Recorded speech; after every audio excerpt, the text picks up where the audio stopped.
Hi guys, welcome back to my channel. So on today's video we're doing something extra. If you're stopping by for the first time, I want you to press the subscribe button to subscribe and also like this video.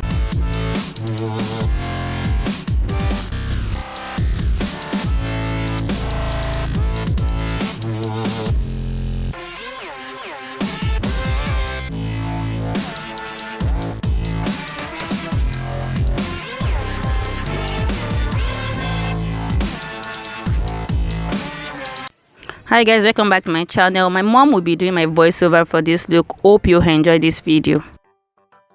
Primer ni ó fi sí ojú yẹn o. Ẹ̀yin olólùfẹ́ wa ẹ máa bá a fọkàn sí.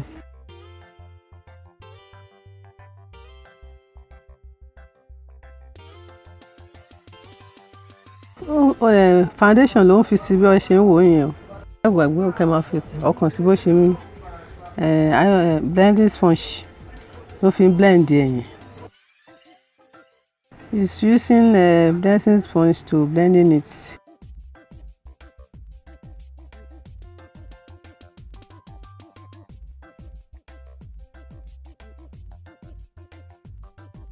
Ó ń fi blending sponge yẹn blend ẹ̀ kí gbogbo ẹ̀ bá lè wà okay papọ̀.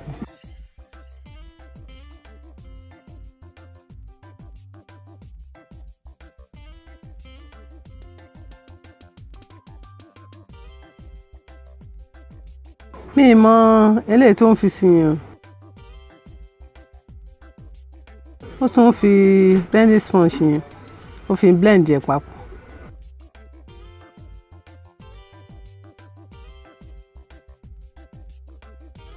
Ó ṣe blend ẹ̀ ni.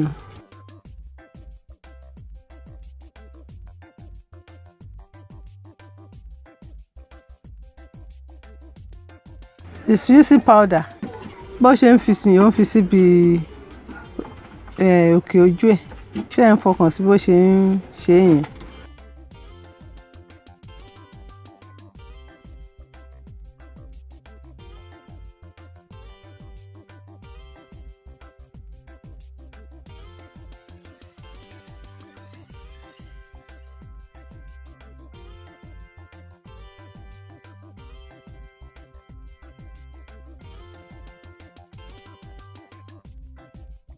You want to use eyeshadow. Ṣé ẹ̀ ń fọkàn sí bó ṣe ń ṣe?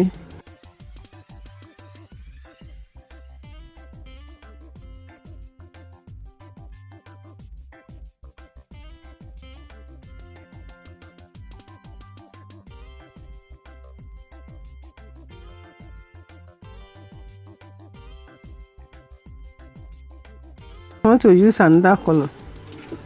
Another eyeshadow.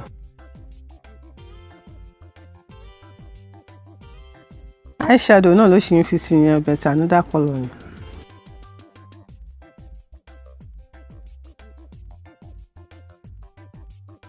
Blending it together.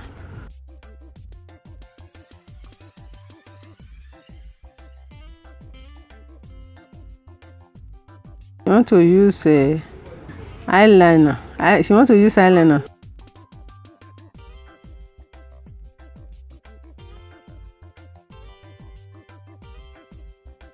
Eyeliner náà ló ṣì ń lò yẹn.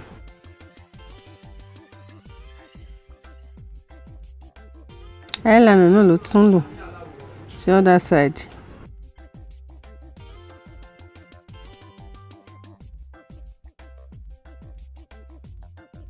Mi mọ eléyìí tó fẹ́ lò yẹn. Okay, ìyẹn wọ́n fi ń ya irun ojú. Wọ́n fi ń ya irun ojú ẹ̀ ni. Mo ti gbàgbé orúkọ ẹ̀. Ẹ̀ tí ó fi ń brush irun ojú ẹ̀ ni. Ṣé ẹ̀ ń wo bó ṣe ń ṣe yẹn?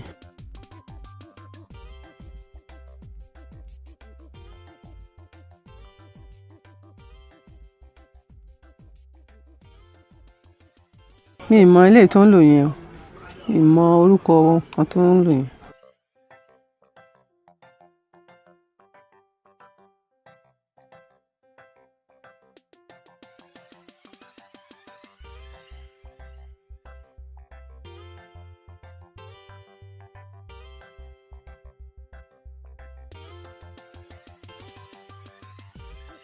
Lipstick ló fẹ́ lò yẹn. As you are washing it, he's using a lipstick.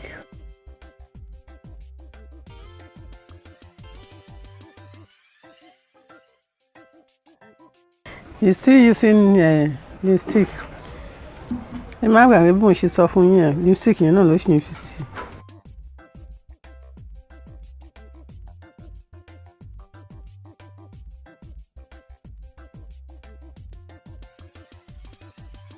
You want to use eyeshadow.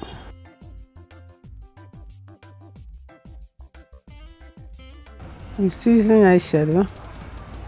Wọ́n fi sí ìsàlẹ̀ ojú.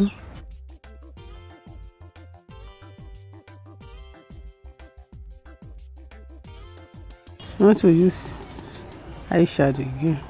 Wọ́n fi síbi ojú ẹ̀.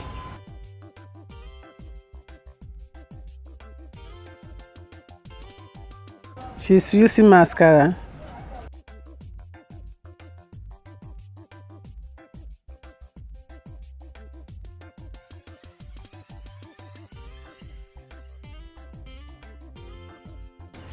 She's using a brush to blend in the powder.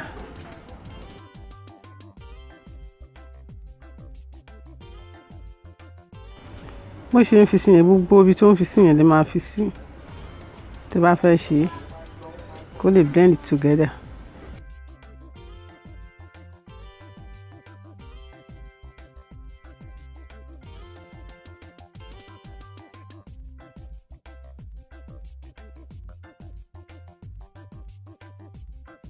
He's using bronzer. Ibi igi mú ẹ̀ ló ń fi sí yẹn. Ṣé wọ́n fi yẹn síbi òkè ojú ẹ̀?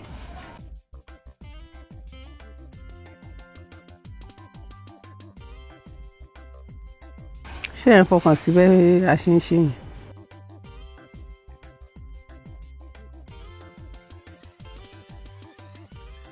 She's using bronzer again with a brush. Bí ẹ̀kẹ́yìn ló ń fi sí yẹn, bronzer náà ni.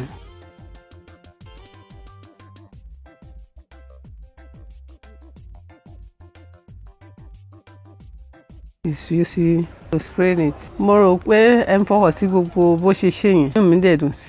Ẹ̀yin olólùfẹ́ abẹ́ ṣe ń fi ọkàn bá wa lọ pé thanks. Don't forget to subscribe our channel. And for our giveaway, we're having 4 winners this week. Our 4 winners had Deb Mark Collection. The second person is Omobolaji Deb.